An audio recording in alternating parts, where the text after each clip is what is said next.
Bismillahirrahmanirrahim. Assalamualaikum warahmatullahi wabarakatuh. Bismillah, alhamdulillah, wassalatu wassalamu ala rasulillah, amma ba'd. Sahabat muslim, ketika saya membaca buku Fakta Baru Wali Songo, menyingkap tabir mitos yang terlanjur diyakini, karya Ustadz Zainal Abidin Syamsuddin, terkait sejarah para sunan, saya sangat tertarik pada sejarah Sunan Giri, yang dari sepak terjangnya, jika saja beliau hidup hari ini, saya sangat yakin beliau akan disebut Salafi atau Wahabi. Bagaimana tidak? Kalangan ahli bidah itu baru saja lihat orang berjenggot dan celana cingkrang, langsung akan dipanggil Salafi atau Wahabi. Apalagi kalau manhaj dakwahnya kayak Sunan Giri ini. Supaya nggak omdo alias omong doang, maka saya akan buktikan di video ini. Nah, sahabat muslim, Sunan Giri nama kecilnya adalah Raden Paku. Setelah wafatnya Sunan Ampel, dia dianggap sesepuh Wali Songo. Beliau murid sekaligus menantu Sunan Ampel. Beliau juga pendiri kerajaan Giri Kedaton, dan salah seorang ulama dan negarawan yang cukup berperan di awal kerajaan Demak, serta salah satu anggota Wali Songo yang menganut ajaran putihan atau puritan yang menetap di daerah Gresik, Jawa Timur. Sunan Giri membangun Giri Kedaton sebagai pusat penyebaran Islam di Jawa, yang pengaruhnya bahkan sampai ke Madura, Lombok, Kalimantan, Sulawesi, dan Maluku. Malah menurut Babat Tanah Jawi, murid Sunan Giri juga bertebaran hingga Cina, Mesir, Arab, dan Eropa. Pesantren Giri merupakan pusat tauhid dan fikih karena Sunan Giri meletakkan ajaran Islam di atas Al-Quran dan Sunnah. Sunan Giri memiliki beberapa nama panggilan, yaitu Raden Paku, Prabu Satmata, Sultan Abdul Fakir, Raden Ainul Yakin, dan Joko Samudro. Menurut Raffles, Sunan Giri lahir di Blambangan 1355 tahun Jawa. Sunan Giri adalah ulama karismatik, berwibawa, dan dihormati di kalangan para wali karena keilmuan dan kepribadian yang dimilikinya. Oleh sebab itu, setelah Sunan Ampel wafat, beliau diangkat sebagai penghulu dan mufti serta pemimpin agama Islam di seluruh Pulau Jawa. Dengan demikian, pengaruh beliau itu sangat besar terhadap kemajuan kerajaan Demak dan gerakan dakwah Islam. Begitu juga ketika orang Portugis yang umumnya beragama Nasrani itu menyamakan kedudukan Sunan Giri dalam pandangan kaum muslimin saat itu setingkat dengan Paus dalam pandangan umat Katolik. Dan mungkin lebih tepat kalau kita perbandingkan di kalangan internal Islam sendiri, yaitu kedudukannya itu setingkat khalifah. Khususnya Khalifah Abbasiyah di Baghdad. Dan di tempat ini sang khalifah bertindak sebagai penguasa tertinggi dalam bidang kenegaraan dan keagamaan, dan di bawahnya kemudian berdiri kekuasaan-kekuasaan yang lebih rendah dengan gelar wali kota, gubernur, amir, sultan, atau malik. Sedangkan majalah Gatra pernah menyebutkan cara beragama Sunan Giri itu tidak mau kompromi dengan adat istiadat yang dianggapnya merusak kemurnian Islam. Nah, sahabat muslim, kesungguhan Sunan Giri mempertahankan kemurnian Islam inilah diantara unsur pokok yang bisa disebut kesalafian beliau. Karena itu Sunan Giri bahkan dianggap sebagai pimpinan kaum Puritan, aliran yang didukung Sunan Ampel dan Sunan Derajat. Rahimaya juga menggolongkan Sunan Giri ke dalam kaum yang putihan, Puritan. Itu dengan beberapa alasan. Yang pertama, dalam menentukan hukum agama yang pada saat itu memang sedang mereka menghadapi ujian yang adanya masalah-masalah umat yang pelik, Sunan Giri itu sangat berhati-hati. Beliau itu khawatir terjerumus kepada jurang kemusyrikan.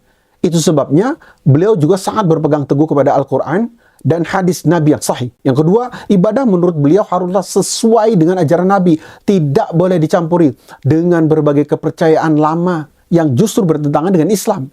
Karena mahirnya kemudian beliau di bidang ilmu fikih, maka beliau mendapat sebutan Sultan Abdul Fakih. Yang ketiga, di bidang tauhid, beliau juga tidak ada kompromi dengan adat istiadat dan kepercayaan yang lama. Kepercayaan Hindu, Buddha, animisme, dan dinamisme semua harus dikikis habis. Adat istiadat lama yang tidak sesuai dengan ajaran Islam harus dilenyapkan supaya tidak menyesatkan umat di belakang hari. Yang keempat, pelaksanaan syariat Islam di bidang ibadah haruslah sesuai dengan ajaran Islam aslinya yang termasuk ke dalam Al-Quran dan Sunnah Rasul. Karena sikapnya ini, Sunan Giri dan pengikutnya disebut kaum putihan atau puritan atau Islam putih. Yang kelima, Islam putihan artinya dalam beragama mengikuti jalan yang lurus, putih, bersih seperti ajaran aslinya. Pemimpin kaum putihan adalah Sunan Giri yang didukung oleh Sunan Ampel dan Sunan Derajat. Nah, Masya Allah, kelima poin ini yang secara terang benderang benar-benar mencirikan karakteristik utama manhaj salaf atau seorang salafi yang pengikutnya disebut salafi. Dan ternyata ini melekat pada Sunan Giri pada faktanya. Selanjutnya Wahyudi dan Abu Khalid juga membuat kriteria Islam abangan. Karena kalau ada Islam putihan, tentu harus ada Islam abangan. Islam abangan ini adalah para pengikut Sunan Kalijaga yang didukung oleh Sunan Bonang, Sunan Kudus, Sunan Gunung Jati, dan Sunan Muria. Nah, sahabat muslim, padahal kalau mengamati ajaran Sunan Bonang, baik dalam Primbon 1 dan 2, tidak tepat kalau Sunan Bonang itu digolongkan Islam abangan. Tujuan aliran Islam ini adalah agar Islam cepat tersebar ke seluruh penduduk tanah Jawa, agar semua rakyat dapat menerima agama Islam karena itu mereka berbeda pendapat. Yang pertama, kita harus bersikap lunak kepada rakyat Jawa yang masih awam. Tidak tergesa-gesa merubah adat istiadat dan membiarkan dahulu adat istiadat yang sukar diubah atau tidak merubah adat yang berat untuk ditinggalkan hingga tidak terjadi usaha kekerasan dalam penyebaran agama Islam. Yang kedua, bagian adat yang tidak sesuai dengan ajaran Islam tapi mudah dihilangkan maka ditiadakan kata kaum abangan. Yang ketiga, mengikuti dari belakang terhadap kelakuan dan adat rakyat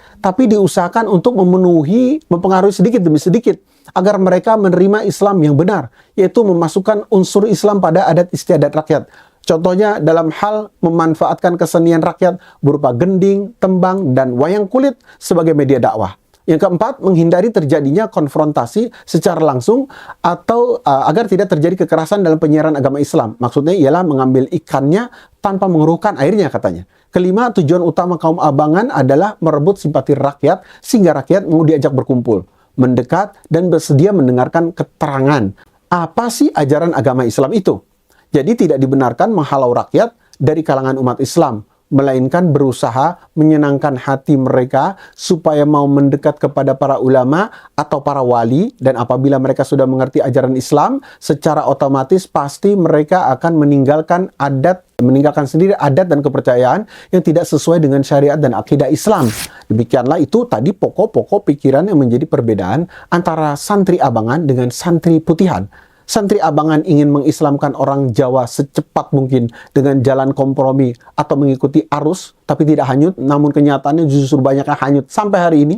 Sedang santri putihan justru takut atau khawatir bila terjadi penyelewengan terhadap agama Islam. Nah, dari sini akhirnya kita paham dan bisa menyimpulkan kenapa hingga hari ini begitu banyak tercampurnya antara agama dan tradisi baik keyakinan maupun amalan yang disebabkan gaya dakwah terlalu kompromistis kaum abangan yang berakibat bidah-bidah itu amat banyak jenisnya dan tersebar merata. Padahal sudah terbukti dengan cara-cara yang dilakukan Islam putihan alias yang murni pun sebenarnya masyarakat mau juga menerima Islam dengan damai dan langgeng. Seperti yang dilakukan murid Sunan Kalijaga yaitu Bathara Katong di Ponorogo. Pada masa berikutnya kemudian muncul kelompok abangan yang ekstrim yang dimotori oleh Syekh Siti Jenar dan murid-muridnya yang lebih banyak menimbulkan bahaya bagi agama Islam dengan berbagai macam kesesatan dan kebid'ahan yang mereka ciptakan untuk merusak Islam. Bahkan sebagian besar tokoh-tokoh abangan zaman sekarang itu justru memusuhi kelompok putihan. Mereka menyuarakan gerakan anti-Islam dan menunjukkan ketidaksetiaan terhadap ajaran Islam. Nah, sahabat muslim, jasa terbesar Sunan Giri tentu saja perjuangannya dalam menyebarkan agama Islam di tanah Jawa bahkan ke Nusantara. Beliau pernah menjadi hakim dalam perkara pengadilan Syekh Siti Jenar, seorang wali yang menurut Wiji Saksono itu dianggap menyimpang, bid'ah, sesat, bahkan murtad karena menyebarkan paham panteisme atau monisme dan meremehkan syariat Islam yang disebarkan para wali lainnya. Dengan demikian, Sunan Giri ikut menghambat tersebarnya aliran yang bertentangan dengan faham Ahlus Sunnah wal Jamaah. Keteguhannya dalam mensiarkan agama Islam secara murni dan konsekuen membawa dampak positif pula bagi generasi Islam berikutnya. Islam yang disiarkannya adalah Islam sesuai ajaran Nabi tanpa dicampuri dengan adat istiadat lama. Nah, lagi-lagi inilah fakta manhaj salafi Sunan Giri dalam aplikasinya. Dan termasuk jasa besar Sunan Giri adalah pembangunan Masjid Agung Demak, dan beliau menolak peresmian dengan pertunjukan wayang kulit yang diusulkan oleh Sunan Kalijaga dengan alasan bahwa wayang berasal dari tradisi Hindu dan Buddha. Menggunakan patung dan gambar itu dilarang dalam Islam. Dengan berbagai macam upaya, kemudian Sunan Kalijogo termasuk merubah bentuk wayang tersebut agar tidak mirip manusia. Hingga akhirnya Sunan Giri merestuinya. Sebagai rasa terima kasih, Sang Hyang Jagatnoto, Raja Dewa yang juga disebut Siwa, itu diganti dengan Sang Hyang Girinoto, artinya Sunan Giri yang menata. Sunan Giri juga pernah dinobatkan menjadi Raja masa peralihan selama 40 hari. Terjadi setelah Majapahit runtuh pada tahun 1478 Masehi oleh serangan dari luar, yaitu Girindrawardana dari Keling, Kediri yang bersekongkol dengan pemberontak dari istana Majapahit sendiri. Itu yang dipelopori oleh Empu Supogati. Ada sebagian pihak yang menyandarkan secara spekulatif beberapa kesenian yang dianggap hasil ciptaan Sunan Giri yang antara lain Asmaradana dan Pucung, dan beliau diduga pula menciptakan tembang dan tembang dolanan anak-anak yang bernapas Islam antara lain Jamuran, Cublak-Cublak Suweng, Jitungan, dan Delikan, sembari melakukan permainan yang disebut jelungan, dan itu biasanya anak-anak akan menyanyikan lagu Padang Bulan. Akan tetapi menurut The Graph dan Pigot, mengaitkan macam-macam kesenian seperti jenis wayang dan tembang tertentu dengan para wali seperti Sunan Kalijaga, Sunan Kudus, dan Sunan Giri masih perlu diteliti kebenarannya. Ingat ini, kini jejak dakwah Sunan Giri masih membekas keteguhannya untuk memurnikan agama Islam juga diikuti para penerusnya. Menurut The Graph dan Pigot, Sunan Giri wafat pada malam Jumat bulan Rabiul Awal tahun 913 Hijriah dalam usia 63 tahun, dan beliau dimakamkan di Desa Giri, Kecamatan Kebomas, Kabupaten Gresik, Jawa Timur. Demikianlah sahabat muslim, semoga bermanfaat. Barakallahu fikum. Wassalamualaikum warahmatullahi wabarakatuh.